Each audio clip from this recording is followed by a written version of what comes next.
মিষ্টি মেয়ে, আমি তোমাকে সাহায্য করব। এই নাও ভাসমান জাদুর তরমুজ বাড়ি। তোমরা এখন থেকে এই বাড়িতেই থাকতে। মা, আমার খুব ভয় করছে মা। বাইরে কি জোরে জোরে বিদ্যুৎ চমকাচ্ছে। আচ্ছা মা, এই বৃষ্টিতে বন্যা হবে না তো? আর আমাকে ভাসিয়ে নিয়ে যাবে না তো? তুমি আমাকে শক্ত করে ধরে রাখো মা। আমার খুব ভয় করছে মা। তুই ভয় পাস না রে জিয়া, তোর কিছু হবে না। তোর মা তোর সাথেই আছে। তুই এখন ঘুমিয়ে পড় মা। ঠিক আছে মা, আমি তাহলে এখন ঘুমিয়ে পড়ি। তুমি কিন্তু আমাকে ছেড়ে কোথাও যেও না। তুমি আমার পাশেই থেকো মা। হ্যাঁ রে মা, তুই ভয় পাস না। আমি তোকে ছেড়ে কোথায় যাব? আমি তোর পাশেই আছি। তুই এখন ঘুমিয়ে পড়। ওটা দেখো, আমাদের ঘরের মধ্যে কত পানি চলে এসেছে। মা, আমরা এই পানিতে মাছ ধরতে পারবো? আরে হ্যাঁ, তাই তো দেখছি। কিন্তু এত পানি ঘরের মধ্যে এলো কি করে? মা জিয়া, তুই এখানে বস, আমি একটু বাইরে থেকে দেখে আসি বাহিরের কি অবস্থা। একি বাইরে তো দেখছি বন্যা হয়ে গেছে। এর মানে কাল রাতে বৃষ্টিতে বন্যা হয়ে গেল। মা জিয়া, আমাদের গ্রামে তো দেখছি বন্যা হয়েছে। সারা গ্রাম বন্যার পানিতে ডুবে গিয়েছে। এখন আমরা কি করব? কোথায় যাব? কিছুই তো বুঝতে পারছি না মা। কি মা, তাহলে আমাদের এখন কি হবে? তাহলে কি আমরা এই বন্যার পানিতে ডুবে মারা যাব মা? না রে মা, এসব কথা বলতে নেই। তুই দাঁড়া, আমি ভেবে দেখছি কি করা যায়। কিছু একটা ব্যবস্থা তো করতেই হবে আমাকে। ঠিক আছে মা। মা জিয়া, চল আমরা আপাতত আমাদের ঘরের চালে আশ্রয় নিই। এরপরে দেখা যাবে কি করা যায়। আমরা তো আপাতত থাকার জন্য একটা জায়গা পেয়ে গেছি, কিন্তু কাল রাত থেকে আমি যে কিছুই খাইনি। আমার যে খুব ক্ষুধা পেয়েছে মা। আমি এখন কি খাবো? মারে, এখন তো আমাদের কাছে খাওয়ার মতো তেমন কিছুই নেই। এখন আমি তোকে কি যে খেতে দেই? আরে হ্যাঁ, ঘরে তো শুকনো কিছু মুড়ি রয়েছে। তুই এখানে বস মা, আমি ঘর থেকে মুড়িগুলো নিয়ে আসি মা। তুই এখন কষ্ট করে এগুলোই খেয়ে নে। ঠিক আছে মা, তুমিও খেয়ে নাও আমার সাথে। আমি একা একা খাবো না, তুমিও আমার সাথে খাও মা। না রে মা, আমি খাবো না, তুই খা। আমার ক্ষুধা পাইনি এখন। না মা, আমি জানি তুমিও কাল রাত থেকে কিছু খাওনি। তুমি যদি না খাও তাহলে আমিও খাবো না। চলো মা, তুমি আর আমি একসাথে এই মুড়িটুকু এখন ভাগ করে খেয়ে নেই। মারে, আমাদের কাছে যে খুব অল্প মুড়ি আছে, এগুলো যদি এখন দুজন মিলে খেয়ে নেই তাহলে পরে যে আমি আর তোকে কিছুই খেতে দিতে পারবো না। তার চেয়ে বরং তুই এখন কিছু মুড়ি খেয়ে নে, বাকিটুকু পরে আবার খেয়ে নিবি মা। না মা, দরকার পড়লে পরে আমি না খেয়ে থাকবো, কিন্তু তবুও তুমি না খেয়ে থাকলে আমি যে খেতে পারবো না মা। চলো দুজন মিলেই খেয়ে নি। ঠিক আছে রে মা, ঠিক আছে, চল আমিও খাচ্ছি। এখন তুইও আমাদের উঠানে কি যেন একটা নৌকা বেঁধে রেখেছে। হ্যাঁ রে মা, তাই তো দেখছি। এই নৌকাটি হয়তো আল্লাহ তাআলা আমাদের দয়া করার জন্য পাঠিয়েছে। মা চলো আমরা এই নৌকা দিয়ে খাবার খুঁজে আনি। মারে, বন্যায় তো সকলেরই আমাদের মতো অবস্থা। আমরা খাবার কোথায় পাবো? আর এই বন্যায় মাঠঘাট হাট বাজার সবই যে ডুবে গেছে।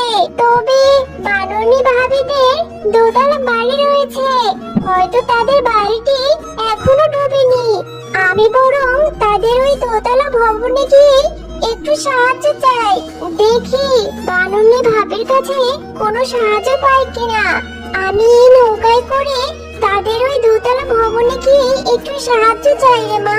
আচ্ছা ঠিক আছে মা, তুমি তাহলে যাও আর তাড়াতাড়ি ফিরে এসো। আমি এখানে একা একা থাকতে খুব ভয় পাবো। তুমি তাড়াতাড়ি ফিরে এসো মা।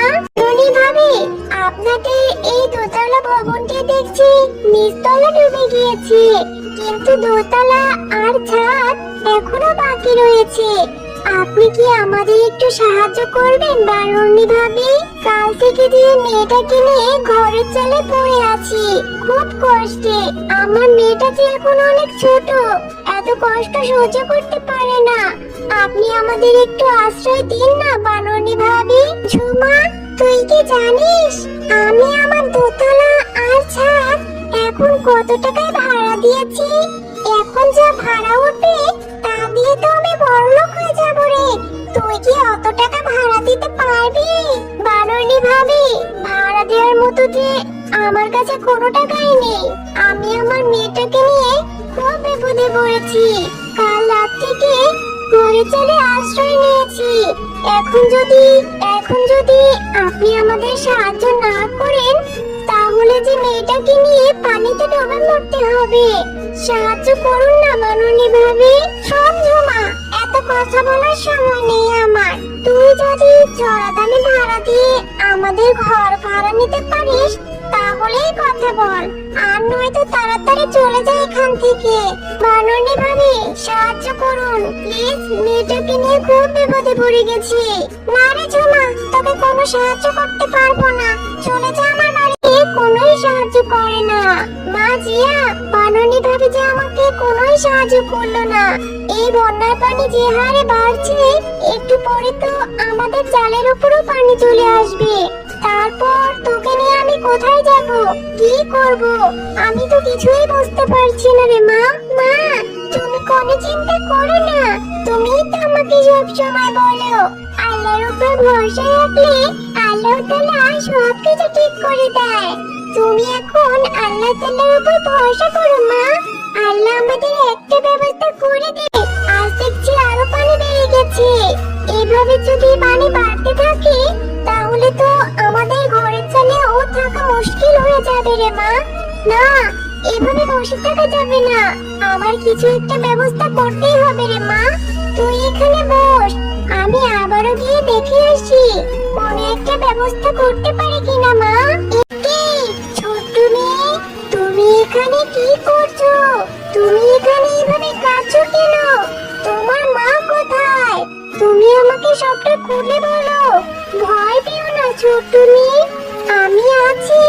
জলপরি, আমার মা সাহায্যের জন্য আমাকে একা রেখে চলে গেছে, কিন্তু এখন বৃষ্টি শুরু হয়ে গেছে, বিদ্যুৎও চমকাচ্ছে, আমার খুব ভয় করছে। জলপরি, তুমি আমাকে সাহায্য করো, তুমি ভয় পেও না মিষ্টি মেয়ে, আমি তোমার সাথেই আছি। তুমি আমাকে সবটা খুলে বলো তো, তোমরা এখানে এভাবে ঘরের চালের উপর আশ্রয় কেন নিয়েছো? তোমরা কেন কোনো নিরাপদ স্থানে চলে যাওনি? বলো তো আমাকে সবটা খুলে। জলপরি, আমরা যে খুব অসহায়, আমাদের যাওয়ার মতো নিরাপদ কোনো জায়গা নেই, আমাদের সাহায্য করার মতো কেউ নেই। কাল থেকে আমার মা এদিক সেদিক ঘুরে বেড়াচ্ছে সাহায্যের জন্য, কিন্তু কোনো সাহায্য পাইনি আমার মা। তুমি ভয় পেও না মিষ্টি মেয়ে, আমি তোমাকে সাহায্য করব। এই নাও ভাসমান জাদুর তরমুজ বাড়ি, তোমরা এখন থেকে এই বাড়িতেই থাকতে পারবে। এই বাড়িটি বন্যা জলে ডুবে যাবে না, আর বৃষ্টির পানিও ঘরের মধ্যে চলে যাবে না। তোমরা নিরাপদে এই বাড়িতে থাকতে পারবে, আর তোমাদের যা কিছু প্রয়োজনীয় সবকিছু তোমরা এই বাড়ির মধ্যেই পেয়ে যাবে। আচ্ছা, তাহলে আমি এখন চলি মিষ্টি মেয়ে, তুমি এই বাড়িতে বসে তোমার মায়ের জন্য অপেক্ষা করো। তোমাকে অনেক অনেক ধন্যবাদ জলপরি, তুমি না আসলে আমি যে ভয়ে মরিয়ে যেতাম।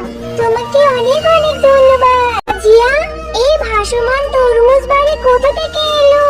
এটা তো ভালোই হয়েছে মা, এখন তুই আর আমি এই তরমুজ বাড়িতেই থাকতে পারবো, আর বনে অন্য যে পশুরা বিপদে আছে তাদেরও এখন সাহায্য করতে হবে।